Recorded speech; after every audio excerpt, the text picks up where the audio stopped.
नमस्कार, story cart में आपका बहुत बहुत स्वागत है। आज की कहानी का शीर्षक है बूढ़ी काकी। आधुनिक हिंदी साहित्य में उपन्यास सम्राट के नाम से प्रसिद्ध कहानीकार प्रेमचंद जी की कहानी बूढ़ी काकी मानवीय करुणा की भावना से ओतप्रोत कहानी है। इसमें इन्होंने बूढ़ी काकी के माध्यम से समाज परिवार की उस समस्या को उठाया है जहां वृद्धजनों से उनकी जायदाद संपत्ति लेने के बाद उनकी उपेक्षा की जाती है। केवल इतना ही नहीं, बात बात पर उन्हें अपमानित और तिरस्कृत भी किया जाता है। यहाँ तक कि किसी किसी को तो भरपेट भोजन तक नहीं मिलता। तो आइए सुनते हैं मुंशी प्रेमचंद जी की कहानी बूढ़ी काकी। बुढ़ापा बहुधा बचपन का पुनर्आगमन हुआ करता है। बूढ़ी काकी में जिह्वा स्वाद के सिवा और कोई चेष्टा शेष न थी और न अपने कष्टों की ओर आकर्षित करने का रोने के अतिरिक्त कोई दूसरा सहारा ही। समस्त इंद्रियां, नेत्र, हाथ और पैर जवाब दे चुके थे। पृथ्वी पर पड़ी रहती और घर वाले कोई बात उनकी इच्छा के प्रतिकूल करते, भोजन का समय टल जाता या बाजार से कोई वस्तु आती और ना मिलती तो ये रोने लगती थी। इनका रोना सिसकना साधारण रोना न था, वे गला फाड़ फाड़ कर रोती थी। उनके पतिदेव को स्वर्ग सिधारे कालांतर हो चुका था। बेटे तरुण हो होकर चल बसे थे। अब एक भतीजे के अलावा और कोई नहीं था। उसी भतीजे के नाम उन्होंने अपनी सारी संपत्ति लिख दी। भतीजे ने सारी संपत्ति लिखाते समय खूब लंबे चौड़े वादे किए, किंतु वे सब वादे केवल कुली डिपों के दलालों के दिखाए हुए सब्ज बाग थे। यद्यपि उस संपत्ति की वार्षिक आय 150-200 रुपए से कम नहीं थी, तथापि बूढ़ी काकी को पेट भर भोजन भी कठिनाई से मिलता था। इसमें उनके भतीजे पंडित बुद्धिराम का अपराध था या उनकी अर्धांगिनी श्रीमती रूपा का, इसका निर्णय करना सहज नहीं।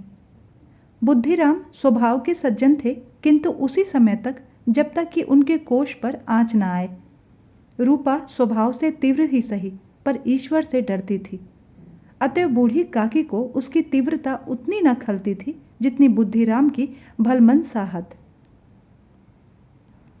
बुद्धिराम को कभी कभी अपने अत्याचार का खेद होता था। विचारते कि इसी संपत्ति के कारण मैं इस समय भला मानुष बना बैठा हूं। यदि भौतिक आश्वासन और सूखी सहानुभूति से स्थिति में सुधार हो सकता हो तो उन्हें कदाचित कोई आपत्ति न होती, परंतु विशेष व्यय का भय उनकी सुचेष्टा को दबाए रखता था। यहाँ तक कि यदि द्वार पर कोई भला आदमी बैठा होता और बूढ़ी काकी उस समय अपना राग अलापने लगती तो वह आग बबूला हो जाते और घर में आकर उन्हें जोरों से डांटते। लड़कों को बुढ़ों से स्वाभाविक विद्वेष होता ही है, और फिर जब माता पिता का यह रंग देखते तो वे बूढ़ी काकी को और भी ज्यादा सताया करते। कोई चुटकी काट कर भागता और कोई उन पर पानी की कुल्ली कर देता। काकी चीखें मार मार कर रोती, परंतु ये बात प्रसिद्ध थी कि वह केवल खाने के लिए रोती हैं, अतएव उनके संताप और आर्तनाद पर कोई ध्यान नहीं देता था। हाँ, काकी क्रोधातुर होकर जब बच्चों को गालियां देने लगती तो रूपा घटनास्थल पर आ पहुंचती। इस भय से काकी अपनी जिह्वा कृपाण का कदाचित ही प्रयोग करती थी। यद्यपि उपद्रव शांति का यह उपाय रोने से कहीं अधिक उपयुक्त था। संपूर्ण परिवार में यदि काकी से किसी को अनुराग था तो वह बुद्धिराम की छोटी लड़की लाडली थी। लाडली अपने दोनों भाइयों के भय से अपने हिस्से की मिठाई चबेना बूढ़ी काकी के पास बैठकर खाया करती थी। यही उसका रक्षागार था, और यद्यपि काकी की शरण उनकी लोलुपता के कारण उसे बहुत महंगी पड़ती थी, तथापि भाइयों के अन्याय से सुरक्षा कहीं सुलभ थी तो बस यहीं। इसी स्वार्थ अनुकूलता ने उन दोनों में सहानुभूति का आरोपण कर दिया था। रात का समय था। बुद्धिराम के द्वार पर शहनाई बज रही थी और गांव के बच्चों का झुंड विस्मयपूर्ण नेत्रों से गाने का रसा स्वादन कर रहा था। चारपाइयों पर मेहमान विश्राम करते हुए नाइयों से मुक्कियां लगवा रहे थे। समीप खड़ा भाट विरुदावली सुना रहा था और कुछ भावज्ञ मेहमानों की वाह वाह पर ऐसा खुश हो रहा था मानो इस वाह वाह का यथार्थ में वही अधिकारी है। दो एक अंग्रेजी पढ़े हुए नवयुवक इन व्यवहारों से उदासीन थे। वे इस गंवार मंडली में बोलना अथवा सम्मिलित होना अपनी प्रतिष्ठा के प्रतिकूल समझते थे। आज बुद्धिराम के बड़े लड़के मुखराम का तिलक आया है। यह उसी का उत्सव है। घर के भीतर स्त्रियां गा रही थीं और रूपा मेहमानों के लिए भोजन में व्यस्त थीं। भट्टियों पर कड़ाह चढ़ रहे थे। एक में पूड़ियां कचौड़ियां निकल रही थी, दूसरे में अन्य पकवान बनते थे। एक बड़े हंडे में मसालेदार तरकारी भी पक रही थी। घी और मसाले की क्षुधावर्धक सुगंधी चारों ओर फैली हुई थी। बूढ़ी काकी अपनी कोठरी में शोकमय विचारों की भांति बैठी हुई थी। यह स्वाद मिश्रित सुगंधी उन्हें बेचैन कर रही थी। वे मन ही मन विचार कर रही थी कि संभवतः मुझे पूड़ियां नहीं मिलेंगी। इतनी देर हो गई, कोई भोजन लेकर नहीं आया। मालूम होता है कि सब लोग भोजन कर चुके हैं, मेरे लिए कुछ नहीं बचा। यह सोचकर उन्हें रोना आया, परंतु अपशकुन के भय से वह रो ना सकी। आहा, कैसी सुगंधी है! अब मुझे कौन पूछता है, जब रोटियों के ही लाले पड़े हैं तब ऐसे भाग्य कहाँ कि भरपेट पूड़ियां मिले। यह विचार कर उन्हें रोना आया। कलेजे में हूक सी उठने लगी, परंतु रूपा के भय से उन्होंने फिर मौन धारण कर लिया। बूढ़ी काकी देर तक इन्हीं दुखदायक विचारों में डूबी रही। घी और मसालों की सुगंधी रह रहकर मन को आपे से बाहर किए देती थी।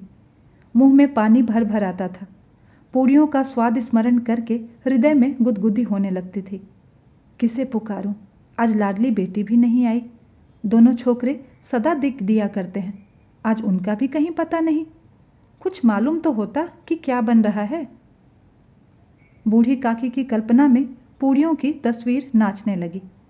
खूब लाल लाल, फूली फूली, नरम नरम होंगी। रूपा ने भली भांति भोजन किया होगा। कचौड़ियों में अजवाइन और इलायची की महक भी आ रही होगी।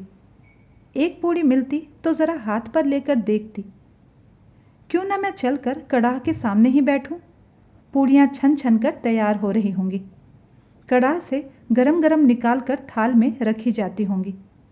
फूल तो हम घर में भी सूंघ सकते हैं, परंतु वाटिका में कुछ और ही बात होती है। इस प्रकार का निर्णय करके बूढ़ी काकी उकड़ू बैठकर हाथों के बल सरकती हुई बड़ी कठिनाई से चौखट से उतरी और धीरे धीरे रेंगती हुई कड़ाह के पास जा बैठी। यहाँ आने पर उन्हें उतना ही धैर्य हुआ जितना कि भूखे कुत्ते को खाने वाले के सम्मुख बैठने में होता है। रूपा उस समय कार्यभार से उद्विग्न हो रही थी। कभी इस कोठे में जाती, कभी उस कोठे में, कभी कड़ाह के पास जाती, कभी भंडार में जाती। किसी ने बाहर से आकर पुकारा, महाराज ठंडई मांग रहे हैं। ठंडई देने लगी। इतने में फिर किसी ने आकर कहा, भाट आया है, उसे कुछ दे दो। भाट के लिए सीधा निकाल रही थी कि एक तीसरे आदमी ने आकर पूछा, अभी भोजन तैयार होने में कितना विलंब है? जरा ढोल मजीरा उतार दो। बेचारी अकेली स्त्री दौड़ते दौड़ते व्याकुल हो रही थी। झुंझलाती थी, कुड़ती थी, परंतु क्रोध प्रकट करने का अवसर नहीं पाती थी। भय होता कि कहीं पड़ोसी ने यह न कहने लगे कि इतने में उबल पड़ी। प्यास से स्वयं कंठ सूख रहा था। गर्मी के मारे फूंकी जाती थी, परंतु इतना अवकाश न था कि जरा पानी पी ले अथवा पंखा लेकर झले। यह भी खटका था कि जरा आंख हटी और चीजों की लूट मची। इस अवस्था में उसने बूढ़ी काकी को कड़ाह के पास बैठी देखा तो जल गई। क्रोध न रुक सका। इसका भी ध्यान न रहा कि पड़ोसी ने बैठी हुई हैं। मन में क्या कहेंगी?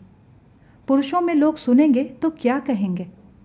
जिस प्रकार मेढक केंचुए पर झपटता है, उसी प्रकार वह बूढ़ी काकी पर झपटी और उन्हें दोनों हाथों से झटक कर बोली, ऐसी पेट में आग लगे।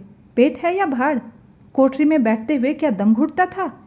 अभी मेहमानों ने नहीं खाया, भगवान को भोग नहीं लगा, तब तक धैर्य न हो सका? आकर छाती पर सवार हो गई। जल जाए ऐसी जीभ। दिन भर खाती न होती तो जाने किसके हांडी में मुंह डालती। गांव देखेगा तो कहेगा कि बुढ़िया को भरपेट खाने को नहीं मिलता, तभी तो इस तरह मुंह बाए फिरती है। डायन न मरे न माचा छोड़े, नाम बेचने पर लगी है। नाक कटवाकर दम लेगी। इतना ठूंसती है न जाने कहाँ भस्म हो जाता है। भला चाहती हो तो जाकर कोठरी में बैठो। जब तक घर के लोग खाने लगेंगे तब तुम्हें भी मिलेगा। तुम कोई देवी नहीं हो कि चाहे किसी के मुंह में पानी ना जाए परंतु तुम्हारी पूजा पहले ही हो जाए। बूढ़ी काकी ने सिर उठाया, न रोईं न बोलीं, चुपचाप रेंगती हुई अपनी कोठरी में चली गईं। आवाज ऐसी कठोर थी कि हृदय और मस्तिष्क की संपूर्ण शक्तियां, संपूर्ण विचार और संपूर्ण भार उसी ओर आकर्षित हो गए थे। नदी में जब कगार का कोई वृहद खंड कटकर गिरता है तो आसपास का जल समूह चारों ओर से उस स्थान को पूरा करने के लिए दौड़ता है। भोजन तैयार हो गया है। आंगन में पत्तलें पड़ गईं, मेहमान खाने लगे। स्त्रियों ने जेवनार गीत गाना आरंभ कर दिया। मेहमानों के नाई और सेवकगण भी उसी मंडली के साथ किंतु कुछ हटकर भोजन करने बैठे थे। परंतु सभ्यता अनुसार जब तक सबके सब खा ना चुके हों कोई उठ नहीं सकता था। दो एक मेहमान जो कुछ पढ़े लिखे थे सेवकों के दीर्घाहार पर झुंझला रहे थे। वे इस बंधन को व्यर्थ और बेकार की बात समझते थे। बूढ़ी काकी अपनी कोठरी में जाकर पश्चाताप कर रही थी कि मैं कहां से कहां आ गई। उन्हें रूपा पर क्रोध नहीं था बल्कि अपनी जल्दबाजी पर दुख था। सच ही तो है, जब तक मेहमान लोग भोजन न कर चुके होंगे घर वाले कैसे खाएंगे। मुझसे इतनी देर भी सब्र ना रह सका। सबके सामने पानी उतर गया। अब जब तक कोई बुलाने नहीं आएगा मैं नहीं जाऊंगी। मन ही मन इस प्रकार का विचार करके वह बुलाने की प्रतीक्षा करने लगी, परंतु घी की रुचिकर सुवास बड़ी धैर्य परीक्षक प्रतीत हो रही थी। उन्हें एक एक पल एक एक युग के समान मालूम होता था। अब पत्तल बिछ गई होगी, अब मेहमान आ गए होंगे, लोग हाथ पैर धो रहे हैं, नाई पानी दे रहा है, मालूम होता है कि लोग खाने बैठ गए, जेवनार गाया जा रहा है। यह विचार कर वह मन को बहलाने के लिए लेट गईं। धीरे धीरे एक एक गीत गुनगुनाने लगी। उन्हें मालूम हुआ कि मुझे गाते देर हो गई। क्या इतनी देर तक लोग भोजन ही कर रहे होंगे? किसी की आवाज़ सुनाई नहीं देती। अवश्य ही लोग खा पीकर चले गए, मुझे कोई बुलाने नहीं आया। रूपा चिढ़ गई है, क्या जाने बुलाए या ना बुलाए। सोचती हूँ कि आप ही आएंगी, लेकिन मैं कोई मेहमान तो हूँ नहीं जो मुझे बुलाया जाए। बूढ़ी काकी चलने को तैयार हुई। यह विश्वास कि 1 मिनट में पूड़ियाँ और मसालेदार तरकारी सामने आएंगी उनकी स्वाद इंद्रियों को गुदगुदाने लगा। उन्होंने मन में तरह तरह के मंसूबे बांधे। पहले तरकारी से पूड़ियाँ खाऊंगी, फिर दही और शक्कर से। कचौरियाँ रायते के साथ मज़ेदार मालूम होंगी। चाहे कोई बुरा माने चाहे भला, मैं तो मांग मांग कर खाऊंगी। यही ना लोग कहेंगे कि इन्हें विचार नहीं। कहा करें, इतने दिनों के बाद पूड़ियाँ मिल रही हैं तो मुंह जूठा करके थोड़ी उठ जाऊंगी। वह उकड़ू बैठकर सरकते हुए आंगन में आई, परंतु हाय दुर्भाग्य, अभिलाषा ने अपने पुराने स्वभाव के अनुसार समय की मिथ्या कल्पना की थी। मेहमान मंडली अभी बैठी हुई थी। कोई खाकर उंगलियां चाटता था, कोई तिरछे नेत्रों से देखता था। और लोग अभी खा रहे हैं या नहीं। कोई इस चिंता में था कि पत्तल पर पूड़ियाँ छूटी जाती हैं, किसी तरह इन्हें भीतर रख लेता। कोई दही खाकर चटकारता था, परंतु दूसरा दोना मांगते संकोच करता था कि इतने में बूढ़ी काकी रेंगती हुई उनके बीच जा पहुंची। कई आदमी चौंक कर उठ खड़े हुए, पुकारने लगे, अरे यह बुढ़िया कौन है? यह कहाँ से आ गई? देखो किसी को छू न दे। पंडित बुद्धिराम काकी को देखते ही क्रोध से तिल मिला गए। पूड़ियों का थाल लिए खड़े थे। थाल को जमीन पर पटक दिया और जिस प्रकार एक निर्दयी महाजन अपने किसी बेईमान और भगोड़े कर्जदार को देखते ही उसका टेटुआ पकड़ लेता है, उसी प्रकार लपक कर उन्होंने काकी के दोनों हाथ पकड़े और घसीटते हुए ले जाकर उन्हें अंधेरी कोठरी में धम से पटक दिया। आशा रूपी वाटिका लू के एक झोंके में विनष्ट हो गई। मेहमानों ने भोजन किया, घर वालों ने भोजन किया, बाजे वाले, धोबी, चमार भी भोजन कर चुके, परंतु बूढ़ी काकी को किसी ने नहीं पूछा। बुद्धिराम और रूपा दोनों ही बूढ़ी काकी को उनकी निर्लज्जता के लिए दंड देने का निश्चय कर चुके थे। उनके बुढ़ापे पर, दीनता पर, हत ज्ञान पर किसी को करुणा न आई थी। अकेली लाडली उनके लिए कुढ़ रही थी। लाडली को काकी से अत्यंत प्रेम था। बेचारी भोली लड़की थी, बाल विनोद और चंचलता की उसमें गंध तक न थी। दोनों बार जब उसके माता पिता ने काकी को निर्दयता से घसीटा तो लाडली का हृदय ऐंठ कर रह गया। वह झुंझला रही थी कि हम लोग काकी को क्यों बहुत सी पूड़ियां नहीं दे देते। क्या मेहमान सबकी सब खा जाएंगे? और यदि काकी ने मेहमानों से पहले खा भी लिया तो क्या बिगड़ जाएगा? वह काकी के पास जाकर उन्हें धैर्य देना चाहती थी, परंतु माता के भय से नहीं जाती थी। उसने अपने हिस्से की पूड़ियां बिल्कुल नहीं खाई थी, अपनी गुड़िया की पिटारी में बंद करके रखी थी। उन पूड़ियों को काकी के पास ले जाना चाहती थी। उसका हृदय अधीर हो रहा था। बूढ़ी काकी मेरी बात सुनते ही उठ बैठेंगी, पूड़ियां देखकर कैसी प्रसन्न होंगी, मुझे खूब प्यार करेंगी। रात को 11 बज गए थे। रूपा आंगन में पड़ी सो रही थी। लाडली की आंखों में नींद नहीं आती थी। काकी को पूड़ियां खिलाने की खुशी उसे सोने नहीं देती थी। उसने गुड़िया की पिटारी सामने रखी थी। जब यह विश्वास हो गया कि अम्मा सो रही हैं तो वह चुपके से उठी और विचारने लगी कि कैसे चलूं। चारों ओर अंधेरा था, केवल चूल्हों में आग चमक रही थी और चूल्हों के पास एक कुत्ता लेटा हुआ था। लाडली की दृष्टि सामने वाले नीम पर गई। उसे मालूम हुआ कि उस पर हनुमान जी बैठे हुए हैं। उनकी पूंछ, उनकी गदा स्पष्ट रूप से दिखलाई दे रही थी। मारे भय के उसने आंखें बंद कर ली। इतने में कुत्ता उठ बैठा तो लाडली को थोड़ा ढाढ़स हुआ। कई सोए हुए मनुष्यों के बदले एक भागता हुआ कुत्ता उसके लिए अधिक धैर्य का कारण हुआ। उसने पिटारी उठाई और बूढ़ी काकी की कोठरी की ओर चली। बूढ़ी काकी को केवल इतना स्मरण था कि किसी ने मेरे हाथ पकड़कर घसीटे। फिर ऐसा मालूम हुआ कि जैसे कोई पहाड़ पर उड़ाए लिए जाता है। उनके पैर बार बार पत्थरों से टकराए। तब किसी ने उन्हें पहाड़ पर से पटका और वे मूर्छित हो गईं। जब वे सचेत हुईं तो किसी की जरा भी आहट नहीं मिलती थी। समझी कि सब लोग खा पीकर सो गए और उनके साथ मेरी तकदीर भी सो गई। रात कैसे कटेगी हाय राम, क्या खाऊं?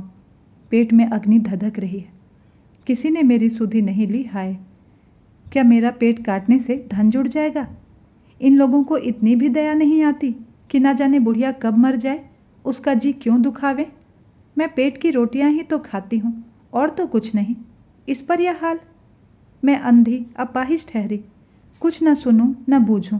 यदि आंगन में चली भी गई तो क्या बुद्धिराम से इतना कहते नहीं बनता था कि काकी अभी लोग खाना खा रहे हैं, फिर आना। मुझे घसीटा, पटका। उन्हीं पूड़ियों के लिए रूपा ने सबके सामने गालियां दी। उन्हीं पूड़ियों के लिए इतनी दुर्गति करने पर भी उनका पत्थर का कलेजा ना पसीजा। सबको खिलाया, मेरी बात तक नहीं पूछी।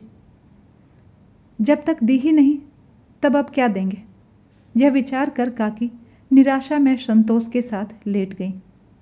ग्लानि से गला भर भर आता था, परंतु मेहमानों के भय से रोती नहीं थी। सहसा कानों में आवाज आई, काकी उठो, मैं पूड़ियां लाई हूं। काकी ने लाडली की बोली पहचानी, झटपट उठ बैठी, दोनों हाथों से लाडली को टटोला और उसे गोद में बिठा लिया। लाडली ने पूड़ियां निकाल कर दी। काकी ने पूछा, क्या तुम्हारी अम्मा ने दी है? नहीं, यह मेरे हिस्से की है। काकी पूड़ियों पर टूट पड़ी। 5 मिनट में पिटारी खाली हो गई। लाडली ने पूछा, काकी पेट भर गया? जैसे थोड़ी सी वर्षा ठंडक के स्थान पर और भी गर्मी पैदा कर देती है, उसी भांति इन थोड़ी सी पूड़ियों ने काकी की क्षुधा और इच्छा को और अधिक उत्तेजित कर दिया था। बोली, नहीं बेटी, जाकर अम्मा से और मांग लाओ। लाडली ने कहा, अम्मा सोती हैं, जगाऊंगी तो मारेंगी। काकी ने पिटारी को फिर से टटोला। उसमें कुछ खुरचन गिरी थी। बार बार होंठ चाटती थी, चटकारे भरती थी। हृदय महसूस रहा था कि और पूड़ियां कैसे पाऊं। संतोष सेतु जब टूट जाता है तब इच्छा का बहाव अपरिमित हो जाता है। मतवालों को मद का स्मरण करना उन्हें मदांध बनाता है। काकी का अधीर मन इच्छाओं के प्रबल प्रवाह में बह गया। उचित और अनुचित का विचार जाता रहा। वे कुछ देर तक उस इच्छा को रोकती रहीं। सहसा उन्होंने लाडली से कहा कि मेरा हाथ पकड़कर वहां ले चलो जहां मेहमानों ने बैठकर भोजन किया है। लाडली उनका अभिप्राय समझ न सकी। उसने काकी का हाथ पकड़ा और ले जाकर जूठे पत्तलों के पास बिठा दिया। दीन, क्षुधातुर, हत ज्ञान बुढ़िया पत्तलों से पूड़ियों के टुकड़े चुन चुन कर भक्षण करने लगी। ओह, दही कितना स्वादिष्ट था, कचौड़ियाँ कितनी सलोनी, खस्ता कितने सुकोमल। काकी बुद्धिहीन होते हुए भी इतना जानती थी कि मैं वह काम कर रही हूँ जो मुझे कदापि नहीं करना चाहिए। मैं दूसरों की झूठी पत्तल चाट रही हूँ, परंतु बुढ़ापा तृष्णा रोग का अंतिम समय है, जब संपूर्ण इच्छाएं एक ही केंद्र पर आ लगती हैं। बूढ़ी काकी में यह केंद्र उनकी स्वाद इंद्रिय थी। ठीक उसी समय रूपा की आंख खुली। उसे मालूम हुआ कि लाडली मेरे पास नहीं है। वह चौंकी, चारपाई के इधर उधर ताकने लगी कि कहीं नीचे तो नहीं गिर पड़ी। उसे वहां ना पाकर वह उठी तो क्या देखती है कि लाडली जूठे पत्तलों के पास चुपचाप खड़ी है और बूढ़ी काकी पत्तलों पर से पूड़ियों के टुकड़े उठा उठाकर खा रही हैं। रूपा का हृदय सन्न से हो गया। किसी गाय की गर्दन पर छुरी चलते देखकर जो अवस्था उसकी होती, वही उस समय हुई। एक ब्राह्मणी दूसरों की जूठी पत्तल टटोले, इससे अधिक शोकमय दृश्य असंभव था। पूड़ियों के कुछ ग्रासों के लिए उसकी चचेरी सास ऐसा निष्कृष्ट कर्म कर रही है। यह वह दृश्य था जिसे देखकर देखने वालों के हृदय कांप उठते हैं। ऐसा प्रतीत होता मानो जमीन रुक गई, आसमान चक्कर खा रहा है, संसार पर कोई विपत्ति आने वाली है। रूपा को क्रोध नहीं आया। शोक के सम्मुख क्रोध कहाँ? करुणा और भय से उसकी आंखें भर आई। इस अधर्म का भागी कौन है? उसने सच्चे हृदय से गगन मंडल की ओर हाथ उठाकर कहा, परमात्मा, मेरे बच्चों पर दया करो। इस अधर्म का दंड मुझे मत दो, नहीं तो मेरा सत्यानाश हो जाएगा। रूपा को अपनी स्वार्थपरता और अन्याय इस प्रकार प्रत्यक्ष रूप में कभी नहीं दिख पड़े थे। वह सोचने लगी, हाय, कितनी निर्दयी हूं मैं, जिसकी संपत्ति से मुझे 200 रुपया आय हो रही है, उसकी यह दुर्गति, और मेरे कारण। हे दयामय भगवान, मुझसे बड़ी भारी चूक हुई है, मुझे क्षमा करो। आज मेरे बेटे का तिलक था, सैकड़ों मनुष्यों ने भोजन पाया, मैं उनके इशारों की दासी बनी रही, अपने नाम के लिए सैकड़ों रुपए व्यय कर दिए, परंतु जिसकी बदौलत हजारों रुपए खाए, उसे इस उत्सव में भरपेट भोजन भी नहीं दे सकी, केवल इसी कारण तो कि वह वृद्धा असहाय है। रूपा ने दिया जलाया, अपने भंडार का दरवाजा खोला और एक थाली में संपूर्ण सामग्रियां सजाकर बूढ़ी काकी की ओर चली। आधी रात जा चुकी थी।